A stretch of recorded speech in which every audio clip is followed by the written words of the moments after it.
O que antes era o Jornal da Arquidiocese da Paraíba, agora ganha voz, imagem e conexão. Caminhando Juntos chega em um novo formato, digital, dinâmico e cheio de fé. Um podcast que fala a linguagem do nosso tempo, comunicando o Evangelho, a pastoral, a liturgia e a vida social da Igreja. Caminhando Juntos Podcast. É a voz da Igreja conectada a você.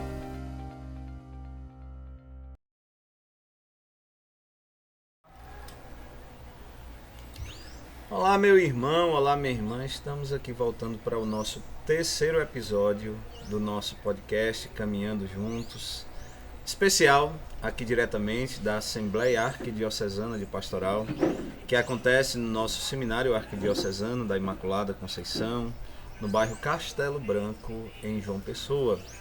Estamos aqui abrindo mais uma roda de conversas na nossa Assembleia para partilhar um pouco de tudo aquilo que nós estamos vivendo ao longo desses 2 dias de planejamento, de avaliação e também de comunhão. Estamos juntos, estamos mais uma vez aqui em nosso podcast, tendo essa alegria de partilhar tudo aquilo que trazemos ao longo desses dias. E quero já acolher os nossos convidados de agora. Sejam muito bem-vindos. Eu gostaria que vocês se apresentassem, falassem um pouco, em poucas palavras, mas falassem de sua vida pessoal e de sua vida na igreja. Sou o padre Marcondes Menezes, eu sou pároco da paróquia Nossa Senhora Auxiliadora no Bessa e também estou como diretor do Centro Cultural São Francisco, trabalhando na área da cultura, da arte, da história. Tenho 25 anos de padre e para mim é uma alegria grande participar de mais uma outra assembleia da nossa arquidiocese. Muito bem, sou Ringson Toledo, diácono permanente da Arquidiocese da Paraíba e atuo pastoralmente na paróquia de São José Operário, em Cruz das Armas, né, minha paróquia de origem, e também acompanho o diaconado permanente como coordenador dos diáconos permanentes aqui da nossa arquidiocese. Também colaboro na formação, nas pastorais, né? Para mim é uma alegria e uma satisfação estar aqui com vocês. Eu sou o padre Jean, no momento vigário paroquial na paróquia São Pedro Pescador em Manaíra. Sou psicólogo também de formação, professor aqui no seminário de teologia, nosso centro de estudos. Trabalho com a vida religiosa, sobretudo a vida religiosa feminina, e também nas pastorais sociais, sobretudo na Comissão Pastoral da Terra, na CPT. Então é uma alegria muito grande poder também estar aqui nesse momento. Bom, vamos começar a nossa conversa, na verdade, falando um pouco sobre as expectativas dessa Assembleia. Ontem a gente já teve a abertura da Assembleia, um momento oracional, mas também houve a Lectio Divina, conduzida pelo Monsenhor Vigílio, já conduziu ontem. E o que vocês sentem do clima dessa Assembleia? Quais são as expectativas de vocês acerca do tema que é abordado? Já que a gente está desenvolvendo o tema da caridade esse ano, que vamos com certeza viver isso de forma mais intensa no próximo ano. Como é que vocês têm sentido esse clima na nossa Assembleia Pastoral? Ontem eu fiquei muito emocionado. Eu acho que a Assembleia começou de uma forma muito bonita e muito especial nesse resgate do trabalho, a igreja como um todo, na assistência e na opção pelos pobres, né? Desde a abertura com a oração, com a Lectio Divina e sobretudo resgatando os trabalhos de tantos irmãos e irmãs, os bispos, papas, homens que nos deram testemunho e nos colocam o tema do empobrecido não como uma forma ideológica, mas por uma exigência evangélica. E me despertou ainda mais para ler e reler a encíclica, que é a primeira, né, o último documento pontifício, que é a primeira do Papa Leão XIV. A minha expectativa é que, de fato, a gente paute esse tema na arquidiocese. não só pautar, mas aquilo que o Padre Jean dizia ontem, nós temos muitas experiências dos grupos, das pastorais, das comunidades de vida, de assistência aos pobres, cada um com a sua forma, o seu jeito, a assistência, o tomar o banho, né? Eu que trabalho muito no centro histórico, mesmo durante o dia, mas à noite temos muitas atividades, eu presencio assim, a ação caritativa da Igreja Católica é muito grande e é preciso que a gente dê visibilidade, não para a gente colocar assim, fazer marketing disso, mas para dizer, a Igreja ela tem levado adiante esse ensinamento que Jesus nos coloca, a identificação dele nos pobres. Bom, a reflexão de ontem teve uma perspectiva mais oracional, né, reflexiva, de retomar aquela experiência que a Igreja, desde o início, sempre fez e que depois do Vaticano II se inspirou novamente a reintroduzir, que é a perspectiva orante em cima dos textos sagrados, ou como tradicionalmente se chama, Lécio Divina, né? Destaca, pelo menos assim, no meu coração, que o texto refletido pelo Padre Vigílio, que é quem nos assessora nessa assembleia, é o finalzinho de Jesus, quando ele devolve para os que o questionam a pergunta, aliás, a provocação. Vai e faz o mesmo. Interessante o paralelo que o nosso assessor colocou, que é a perspectiva de que a pergunta retomava qual é o caminho da salvação, qual é o caminho que leva ao céu, o que é que me justifica, o que é que me salva, né? Que é a pergunta dos que inquiriram Jesus no texto. E Jesus, olha, o texto, a resposta que ele traz no texto de Lucas, que é um evangelho que acentua muito a perspectiva da misericórdia, né? É de que esse caminho é feito por alguém que está assaltado, por outros que passam e não se sensibilizam, né? E vem um samaritano e o recebe. Mas o finalzinho do trecho é que é provocante. Vai e fazem a mesma coisa. A igreja tem experiências, o diaconado permanente na arquidiocese tem pessoas introduzidas também nessas experiências, em experiências muito feridas da nossa realidade social, como por exemplo a pastoral carcerária, né? Nós temos irmãos diáconos que atuam muito diretamente nos nossos presídios. Então eu penso que o que deixa o coração da gente inquietado, como os discípulos de Emaús, é a resposta final, a provocação final de Jesus. Vai e faz a mesma coisa. Acho que a Assembleia ela é sempre uma Assembleia Pastoral, é sempre uma oportunidade da igreja local se encontrar para pensar a sua missão evangelizadora. Acho que é por isso que nós estamos aqui, né? A igreja particular da arquidiocese, ela em assembleia se propôs neste ano, ao refletir o tema da caridade, que para a nossa vida cristã não é uma adjacência ou apenas um pilar, é o núcleo fundamental, e isso é transversal, deve realmente passar, né, por todas as nossas dimensões pastorais. Mais uma vez, à luz da fé, eu acho que à luz da doutrina social da igreja, à luz das escrituras sagradas, os documentos, né, do magistério, e aí com muito vigor e frescor tudo aquilo que Papa Francisco, né, nos traz e nos faz devolver para a centralidade do pobre, do empobrecido no Evangelho, é tempo oportuno. E é muito interessante a dinâmica desta Assembleia, escutar o Espírito. Eu gosto disso, essa conversa no Espírito, né? Porque isso era um pouco também a dinâmica e a pedagogia de Jesus. Eu lembro de Jesus, Diácono Ringson, na sinagoga, abrindo aquele livrão e dizendo: o Espírito do Senhor está sobre mim. E ali ele diz quais são os destinatários da sua missão. E ele diz muito claro assim, né, Padre Marcondes: eu vim para evangelizar os pobres. E aí o pobre, na verdade, ele tem nome, né?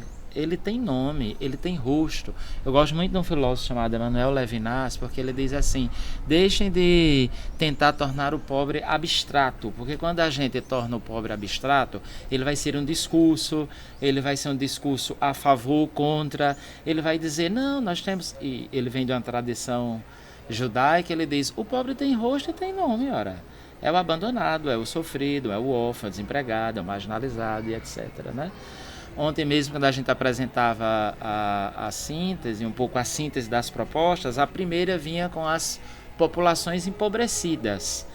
Porque, como diz o próprio Papa Leão na sua carta, né, não é só empobrecida materialmente falando, esta também é, e é fundamental, mas aí vem empobrecimento moral, os vários rostos da pobreza, que Papa Francisco já trazia isso quando falava da distinção entre periferia social e também uma periferia existencial, né, no campo da existência. Então o tema do pobre, do empobrecido, é um tema que nos inquieta e ao mesmo tempo pede para que a gente retorne ao Evangelho, é o retorno ao Evangelho. Comungo com o padre Marcondes, ontem eu recebi assim um mar de bálsamo, sabe, no coração da gente. Eu acho que na gente que tem uma história também de vida, não é? Acho que apostando na perspectiva do Evangelho a partir da igualdade social, da justiça, da solidariedade, da transformação aí desse mundo em um mundo de irmãos mesmo, né? Então eu acho que a Igreja Arquidiocesana, nesse sentido, mais uma vez, ela renova a sua fonte espiritual, em que a gente traz o pobre, não por ser pobre, né? Não é isso que Jesus disse. A gente traz o pobre para o centro da nossa evangelização, o centro da nossa missão, o centro da nossa pastoral, porque ele é empobrecido, e é isso que a gente deve entender. E se a gente for, por exemplo, que é o que se faz muito, né, uma avaliação do pobre a partir da perspectiva moral, a gente não ajuda, assim como a gente também não ajudaria os nossos, em todos os sentidos. Então a leitura não é a leitura moral sobre o pobre, não é nada disso, né? É a pegada e a perspectiva do Evangelho.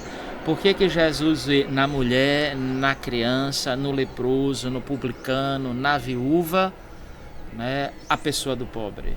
Porque é que ele enxerga e consegue ver?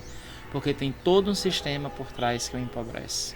Então, se essa arquidiocese, pelo menos, né, fazer com que a gente recoloque o lugar do pobre, o lugar mesmo, como lugar central dentro da nossa evangelização, eu acho que a gente tende a ganhar muito, sabe?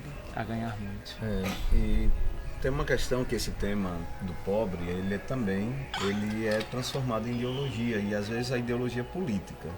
E é usado o tema justamente para autopromoção ou para promoção de alguma ideia que nem sempre corresponde à ideia do Evangelho.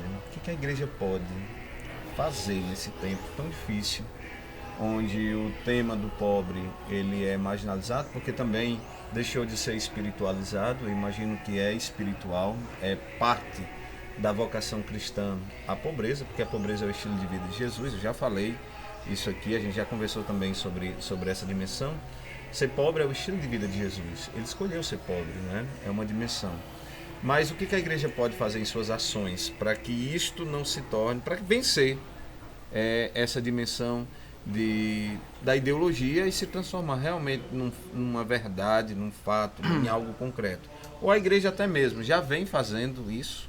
O que vocês acham dessa situação?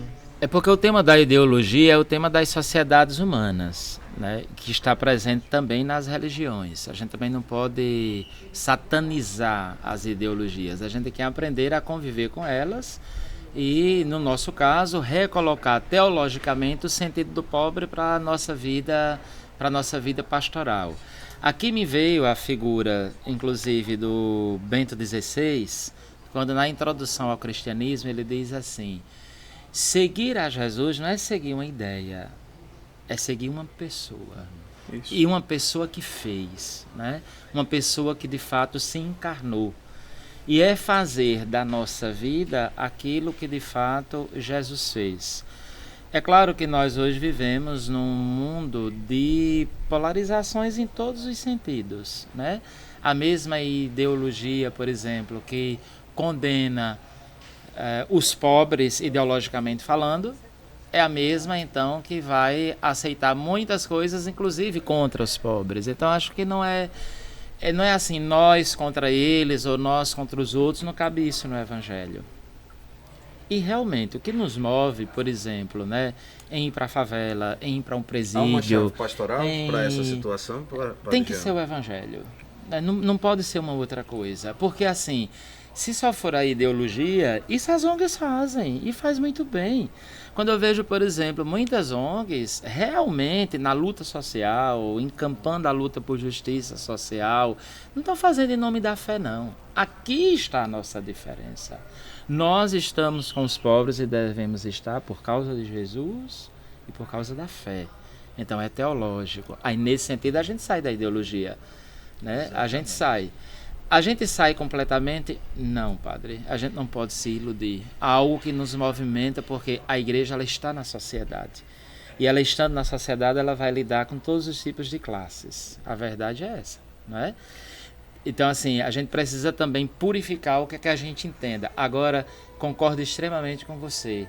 Nem os pobres e nem os ricos devem ser, nesse sentido, aproveitados para que, de alguma forma, a gente ganhe com isso. Nem os pobres e nem instrumentalizados, nem pobre e nem rico. Aí sempre o que nos salva é o Evangelho mesmo, né? É a proposta, de fato, do Evangelho.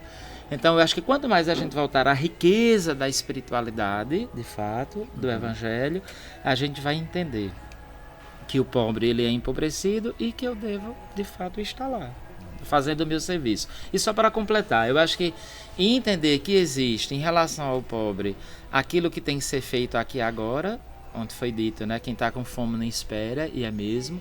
Então essa perspectiva do assistencialismo, do assistencial, tem que ser feita, do recolher alimentos e levar mesmo para quem está precisando, de vestir o nu, aquilo que Jesus, né, coloca muito para a gente, de ir lá para o preso e visitar. Mas a gente tem que pensar, eu acho que a igreja, desde os primórdios, mas com o Concílio Vaticano II, retoma a gente, é questionar as estruturas. Não basta, Dom Helder dizia muito isso, dar o pão ao pobre. E tem que ser dado, isso é uma coisa. Mas a gente tem que perguntar, por que é que ele não tem pão? Aí a gente já entra dentro de uma outra perspectiva de assistência que vai mexer com essas estruturas, né? Que vai mexer com as estruturas de desemprego, de educação e dessas coisas mais, né? E entra aí já na dimensão profética, né? Porque eu lembro muito quando Dom Helder dizia, quando dizem que eu sou amigo dos pobres, eles me aplaudem, mas quando eu digo porque eles são pobres, então eu sou comunista. Mas eu penso, Padre Mário, o tema que você colocou é interessante porque, veja bem, ontem quando tanto o Padre Jean quanto o Padre Vigílio falavam, me veio assim, hoje os governos têm muitas políticas públicas. Se nós pegarmos a experiência da pastoral do menor, da criança, sobretudo, que foi uma experiência muito exitosa do Brasil inteiro, os governos copiaram. O que são aqueles... Os agentes de saúde. Os agentes de saúde nas comunidades pobres. Copiaram daquilo que a pastoral da criança fazia. Claro que eu também compactuo com o que o Padre Jean diz. A nossa ação tem que ser impulsionada pelo Evangelho. A diferença está aqui, né? Os políticos, por exemplo, eu trabalho com a cultura, na área da educação, eu recebo muitas escolas do EJA que vão à noite para fazer a visita ao museu, ter aquela educação patrimonial. O EJA é uma experiência tão interessante nos governos municipais e estaduais. Você já pensou uma pessoa adulta com 50, 60 anos e vai ser alfabetizada? É um ganho. E não só isso, a gente está também com um índice grande de pessoas com idade mais avançada terminando a faculdade. Então, são políticas públicas que a gente também tem que valorizar. Agora, as ações que sejam lideradas pela igreja, de fato, nós temos esse diferencial, porque o pobre é ali onde Jesus se identifica. Ontem à noite eu fui dormir um pouco mais tarde, porque a noite de ontem me motivou. E eu peguei a encíclica, a última que eu não tinha pego ainda, e fui ler. Interessante, olha o que o Papa Leão ele diz, tem pobres que são pobres duplamente. A mulher pobre já ela pela sua pobreza em si, mas pela sua condição de ser mulher, porque é muito mais marginalizada. Então eu penso que, também compactuo com o que o padre Jean falou, essa discussão sobre as ideologias, claro que a gente vai tender para um lado, tender para o outro, mas eu estava aqui me lembrando da minha época que eu morava nessa casa, até aqueles seminaristas que eram considerados mais assim, vamos dizer assim, eu não gosto muito dessas nomenclaturas, aqueles mais conservadores, mais a gente foi ensinado para o cuidado com os pobres. A atenção para com os pobres, o cuidado, o carinho. Me chamou muita atenção os exemplos que o padre Virgílio deu ontem, daquela mulher que ia levar a comida para aquele encarcerado, ela sem nenhum vínculo familiar, mas ela ia. Por quê? A motivação dela era a motivação misericordiosa. Eu sempre digo assim, a mãe de um preso, ela não vai dizer que ele é preso, não, vai dizer, é o meu filho. É o meu filho. Claro, não estou aqui tratando do mérito. Aquele delito que ele fez, ele vai ter que pagar de acordo com a justiça. Mas é uma pessoa humana, que a mãe, a irmã, o familiar. Quando eu iniciei o meu ministério, uma das primeiras atividades foi justamente com o padre Vicente Zambello nos presídios aqui em João Pessoa. E um dia eu me lembro que ele chegou primeiro e eu fui depois. Aí alguém disse, você vai entrar sozinho? Mas eu era um jovem ainda, padre, né? 25 anos, 26 anos. E aquilo me fez muito bem. Então, eu acho, para mim, tem sido uma experiência muito boa e está na hora da gente se juntar as mãos, porque não é um klezma, não é uma batina, não é uma alfaia que vai me dizer que eu sou contra o pobre ou não. Eu posso estar de klezma, eu posso não usar, eu posso ter uma preferência litúrgica para aquilo, ou para um lado ou para outro, mas o pobre não se negocia. O empobrecido é aquele que é o próprio Cristo. É interessante, ele se identifica, tive fome e me deste de comer. Então eu penso que a nossa diocese é um tempo de graça que nós estamos tendo com essa Assembleia, para dar essa motivação e despertar em todos nós padres, diáconos, leigos, o nosso compromisso com Jesus. Bom, depois de tão belas exposições, eu só complemento o seguinte, alguém pode estar perguntando diante da sua provocação, quais seriam as vacinas para talvez desideologizar as coisas. Eu acho que não há uma vacina própria para isto. Agora, você pode minimamente buscar alternativas que, como disse o padre Jean, tem o Evangelho como centro. E aí, por exemplo, eu acho que é preciso resgatar aquilo que Jacques Maritain, que é um filósofo, também de certo modo um teólogo, da metade do século passado, que inspirou inclusive João XXIII a impulsionar o Concílio Vaticano II e tantos outros bispos e enfim, e ele trazia a perspectiva do humanismo integral. E hoje em dia se resgata a necessidade de se humanizar o humano. Olha que coisa, talvez como dizia o escritor de novelas, o óbvio e o ululante. A necessidade de reaprender o óbvio e dizer o óbvio. Isso é triste, é difícil, porque você falar do empobrecimento, que aí seria uma concepção mais elástica do pobre, se formos para a perspectiva dos escritos da igreja, o próprio padre Virgílio ontem acentuou um dos maiores acentos da patrística, João Crisóstomo, mas eu citaria Irineu de Leão, né? Eu citaria, por exemplo, João Damasceno, eu citaria, por exemplo, Cirilo de Alexandria. Eu acho que é preciso, inclusive, os grupos e as pastorais revisitarem os padres da igreja para, inclusive, entender que o discurso a favor dos empobrecidos não é uma construção de 62 para cá, mas é uma construção que está nos 2, 3, 4 primeiros séculos da igreja, contemporâneo aos apóstolos. Veja, uns inclusive foram discípulos de João, que foi o último, digamos assim, a escrever os seus textos, que enfrentou heresias como o docetismo, que acentuava apenas a questão da divindade de Jesus, etc. Então, eu penso que é preciso revisitar esses conceitos, essas explanações dos primeiros séculos da igreja, para entender que a defesa dos mais pobres não é apenas um espectro ideológico por si mesmo, mas é o próprio evangelho mesmo.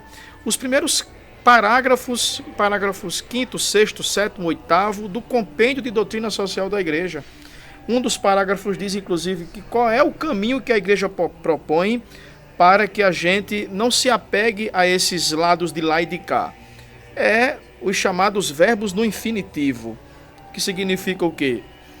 Refletir, pensar, construir, a partir daquilo que o magistério da igreja propõe, para que o nosso trabalho seja verdadeiramente um trabalho com o frescor do evangelho. É interessante... Não querendo atrapalhar o seu raciocínio, mas só para ilustrar o que você coloca, no capítulo 3º da encíclica do Papa, Uma Igreja para os Pobres, ele resgata exatamente esses padres da igreja. Exato. Ele foi feliz, como um agostiniano que ele é, de certo modo, não podia deixar de revisitar um pouco esses padres do início, pelo menos até o século V, VI, porque dali para frente começa a Alta Idade Média. Então, de certo modo, a perspectiva de reflexão. Nós também estamos num período do cristianismo onde era preciso assentar as bases fundamentais da fé. Os credos que a gente professa hoje são discutidos nesse período. A gente está celebrando 1.700 anos do Concílio de Nicéia, né? Então, tudo isso se agrega e não posso deixar aqui de trazer uma expressão também de Freire, que diz o seguinte: o problema não é discutir a ideologia em si, é talvez refletir a sua é excludente ou não, né? Então, eu acho que trazer esse frescor também, esses pensamentos para arejar a reflexão do Evangelho, nos ajuda a perceber que toda e qualquer luta, todo e qualquer trabalho a favor dos empobrecidos, ele não precisa estar plasmado pela politicagem. Eu acho que é isso que envenena um pouco, mas pode estar plasmado pelo Evangelho. E eu até já queria colocar aqui que seria muito interessante reaproveitar esses trabalhos silenciosos e cotidianos que os grupos, as pastorais, os movimentos fazem ali na Praça dos Três Poderes, em João Pessoa, nas demais comunidades de todas as paróquias desta arquidiocese.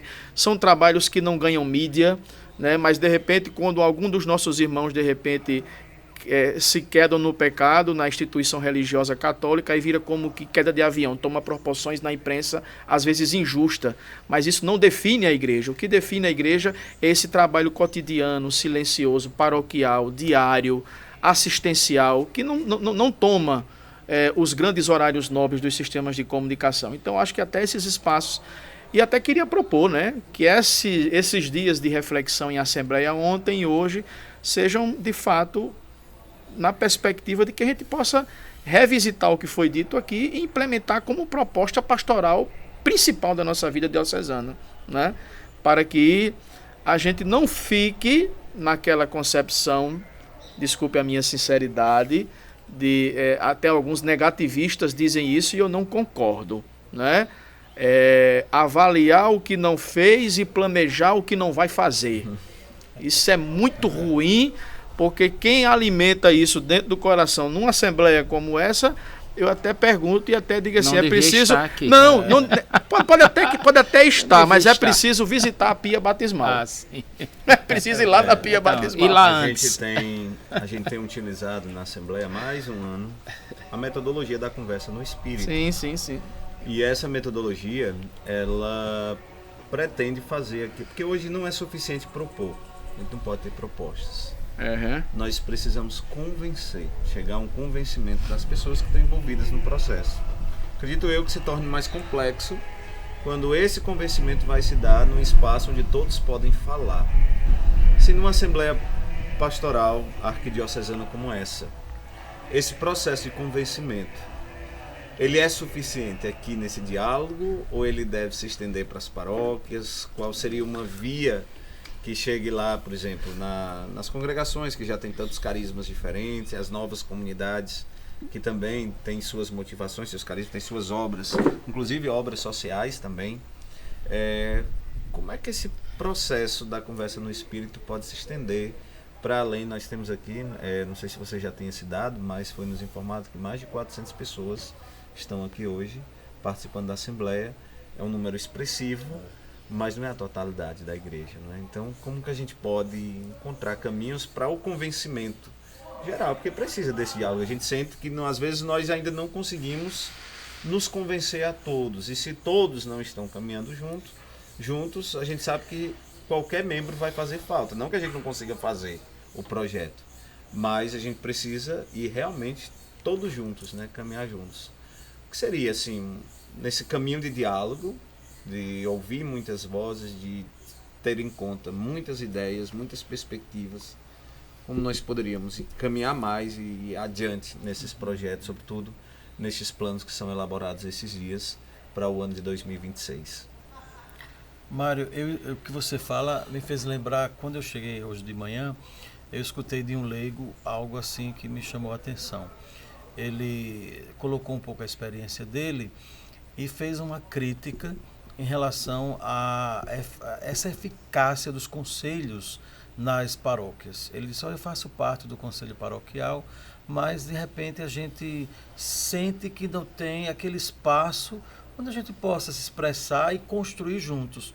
Porque quando o Papa Francisco ele colocou essa experiência da escuta com o Espírito Santo, é justamente estar de olho a olho com o irmão, discutir aquele tema e escutar. Por exemplo, me lembro muito bem que quando ele começou com essas escutas, muitos temas delicados para a igreja, e ele permitiu que fosse discutido. A ordenação de mulheres, questão de celibato dos padres. Não, vamos discutir.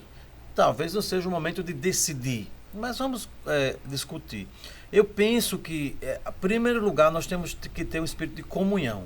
O que a nossa diocese define aqui, porque, como você falou, mais de 400 pessoas, mas elas representam, há uma representatividade da igreja local. O que nós decidimos aqui em comunhão com o bispo e toda a representatividade, a gente tem que rebater isso nas paróquias. Rebater em que sentido? Também levando essa experiência da escuta. Olha, gente, a nossa diocese esteve reunida, nós decidimos em conjunto com aquilo que era lá nos primeiros séculos, né? Nós e o Espírito Santo decidimos, e aí rebater de forma concreta nas nossas comunidades.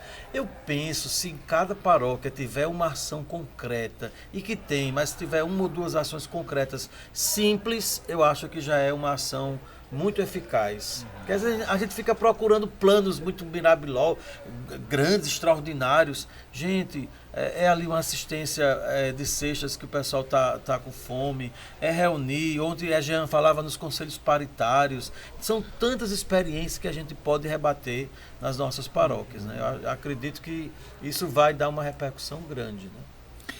Eu acho que Papa Francisco, vocês falando, me vem da imagem dele, né?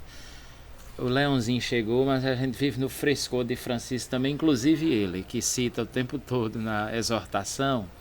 Papa Francisco, ele mostrou pastoralmente uma metodologia. Ele quis mostrar, por exemplo, né, como a gente partir para essa ideia que o Padre Mário traz do convencimento. A primeira coisa que ele diz é quebrando barreiras. Então ele propõe uma igreja em atitude de saída, assim que ele chega, que saia desse âmbito só do estar fechado, mas eu acredito que ele quis dizer não só de uma sacristia física, mas sobretudo do coração e da mentalidade, e partir para uma igreja em missão, uma igreja em saída, a todas as periferias, social e existencial. E nessa atitude de sair, ele diz, quebrando nossas barreiras todas e abrindo pontes. Abrindo pontes. E aí ele coloca uma chave, Padre Mário, a ponte é o diálogo, que é coisa que a gente tem dificuldade, e que não é a igreja, é a sociedade que hoje tem dificuldade de dialogar. A gente não dialoga, né? Esse é o grande problema. Não há sociedade mais que dialogue, é uma sociedade que ela levanta certas bandeiras e quer que o outro aceite à força aquilo que você está propondo, seja do lado A, B, C, D ou sei lá o quê, né? Mas ele propõe então essa atitude de diálogo, que se acontece então quebrando barreiras, abrindo pontes. E aí ele propõe mais ainda, que eu acho muito interessante. Não deve ser qualquer diálogo, mas é um diálogo que tem uma estratégia sinodal. Eu acho que a gente deu um passo interessante, né? As propostas que a gente trouxe para essa Assembleia, que é o que a gente está discutindo aqui, elas foram discutidas nas soranias, ao menos nas soranias. Então houve uma pré-assembleia nas soranias. Então eu acho que quanto mais essa discussão chegar lá na paróquia, chegar lá no grupo, né? Quanto mais a partir do micro para a gente trazer aqui, para esse macro espaço, mais a sinodalidade ela vai de fato acontecendo. Essa é a chave. O Papa Francisco deixou a chave. Então acho que a gente tem que pegar, como diz os cantadores nordestinos, o mote de Papa Francisco e fazer a canção valer a pena. Pegar o mote dele e fazer realmente a canção valer a pena. Mas pedagogicamente a gente tem o caminho de fato, a metodologia hoje de anúncio do Evangelho numa igreja a partir do pontificado de Papa Francisco, a gente tem. E ela é muito clara, é muito clara. A gente não pode dizer que não tenha. Talvez a gente não esteja com ânimo ou com vigor, etc. e tal, porque a igreja também ela é filha do seu tempo, né? É filha da sociedade que aí está.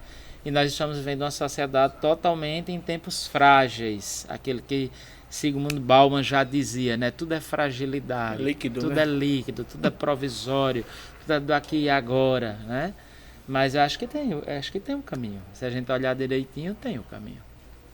Então, a gente agradece essa conversa que a gente teve hoje, né? Muito boa, muito enriquecedora, para que a gente possa também ver que quem está nos acompanhando através do Caminhando Juntos, nosso podcast, está tendo uma pequena amostragem de tudo aquilo que está acontecendo aqui na nossa Assembleia de Pastoral, nossa Assembleia Arquidiocesana. E eu quero agradecer a vocês pela participação, por vir, por expor também de forma tão generosa as ideias que vocês trazem e a contribuição que cada um está dando aqui nesses dias para a nossa arquidiocese. Muito obrigado pela participação de vocês. Nós que agradecemos, né? Eu fico muito feliz em poder contribuir também com a reflexão. Bom, para mim é uma satisfação grande estar aqui com vocês, com os irmãos, Padre Marcondes, Padre Jean, Padre Mário, a equipe técnica que está aqui também. Eu acho que é importante a gente acentuar o trabalho, como a comunicação é importante nesses tempos, né? Me lembra aquilo que Paulo VI disse na ONU: a igreja é perita em humanidade, né? Então, porque ela é a sociedade também, ela está inserida nessa sociedade. Logo também ela vive também essas crises, né? Então, é uma satisfação. Gostaria de terminar aqui a minha fala. Obviamente que são muitos os ministérios, são muitas as atividades. Eu não posso deixar aqui de destacar o trabalho dos meus irmãos diáconos permanentes, né? Que somos muitos, mais de 50 aqui nesta arquidiocese. São trabalhos feitos nos hospitais, no Edson Ramalho, no Hospital de Trauma, nos presídios aqui do Roger, por exemplo, nos presídios aqui do Silvio Porto. São trabalhos silenciosos, são trabalhos feitos nas periferias das paróquias. É lógico que não é a totalidade de todos os nossos irmãos, como nós sabemos, pelos limites físicos de idade, mas eu queria muito acentuar esse braço da caridade da igreja que o Ministério Diaconal que muitos dos meus irmãos diáconos fazem junto com as paróquias e com os padres nas atividades da caridade, né? Então, uma saudação muito grande. Espero que os frutos dessa Assembleia a gente possa saborear nessa caminhada de 2026. Agradecer a Padre Mário, né, sobretudo, e a nós nesse debate, por fazer com que a Assembleia chegue àqueles que não estão. Esse é o poder da comunicação, isso é maravilhoso. Né? Você que está em casa, podendo inclusive participar, né, através desses podcasts, participar daquilo que está sendo discutido aqui. Ou seja, à distância estão entrando na conversa do Espírito. Né? E o Espírito tem essa força. Se é do Espírito, chega até os confins da terra, né? É isso que Jesus diz. E a comunicação tem esse poder, né? Isso é fantástico. Veja, Jesus sem nada disso, o que ele causou. Não tinha nenhum recurso tecnológico na época dele. E o quanto que a mensagem dele, né, se expandiu e chegou até nós. Então, e a gente tem todos os instrumentais hoje para evangelizar. E a gente precisa aproveitar bem isso. Aproveitar, inclusive, o poder da comunicação para o central ser o evangelho de verdade, o evangelho de fato. Então, agradecer, acho que é bacana isso, fico feliz. Gostaria só de complementar, não é bom a gente nominar as pessoas, mas eu vindo a essa assembleia não é a minha primeira. Eu desde a minha infância, praticamente do início da minha juventude, do episcopado de Dom Marcelo, aquele ano missionário que Dom Marcelo convocou, quando chegou aqui, também o episcopado de Dom Aldo, e agora com o Dom Delson, todas as assembleias eu tive a graça de participar, representando a minha paróquia, enfim, é uma bênção. E são gerações de pessoas que vão passar, aquele último ano mesmo de Dom José Maria Pires, né? E o início de Dom Marcelo, então tem figuras que já não estão mais aqui com a gente, mas estão vivas ainda. Mas a saúde não as permite estar aqui com a gente. Eu queria aqui mandar um abraço, em nome dessa pessoa, abraçar todos aqueles que fizeram parte dessas assembleias e que hoje estão em casa, limitados. Antônia, da Pastoral Operária, lá da paróquia de São João Batista, do Costa e Silva. Ela não está totalmente assim enferma, impossibilitada, mas Antônia, quando eu falo com ela, eu sinto que ela tem aquele frescor. E obviamente eu penso que ela gostaria de estar aqui, mas ela já está com um certo limite de idade. Então, Antônia, em seu nome, eu queria abraçar todos aqueles irmãos das diversas paróquias que anos a fio, o Padre Marcondes sabe disso. Nós já fizemos assembleia nas Lourdinas, neste seminário, em tantos lugares aqui, no Pio XII, né? Então, quer dizer, vendo aqueles rostos, hoje os rostos vão se renovando e a gente vai passando. Então, em seu nome, Antônia, você que está em casa, se você chegar a ouvir essa mensagem, eu queria mandar um abraço e rezar por todos aqueles que contribuíram muito. Nós tínhamos aqui assembleias, o Padre Marcondes deve se lembrar, que eram bem aguerridas, o pessoal pegava o microfone, faziam propostas, às vezes diziam algumas coisas que muitos não gostavam de ouvir, mas eu acho que é isso, é o reavivar da igreja. Então, Antônia, um abraço para você. Então assim a gente conclui essa edição inaugural e especial já do nosso podcast Caminhando Juntos, uma produção da Pastoral de Comunicação da Arquidiocese da Paraíba e também do ID Comunicação. Agradecemos a todos os que favoreceram para que esse podcast pudesse ir ao ar e todos nós estivéssemos também informados acerca da nossa Assembleia Arquidiocesana de Pastoral. Que Deus abençoe cada um de vocês e a gente se encontra em breve para mais um Caminhando Juntos, o podcast da Arquidiocese da Paraíba. O que antes era o Jornal da Arquidiocese da Paraíba, agora ganha voz, imagem e conexão. Caminhando Juntos chega em um novo formato, digital, dinâmico e cheio de fé. Um podcast que fala a linguagem do nosso tempo, comunicando o Evangelho, a pastoral, a liturgia e a vida social da Igreja. Caminhando Juntos Podcast. É a voz da Igreja conectada a você.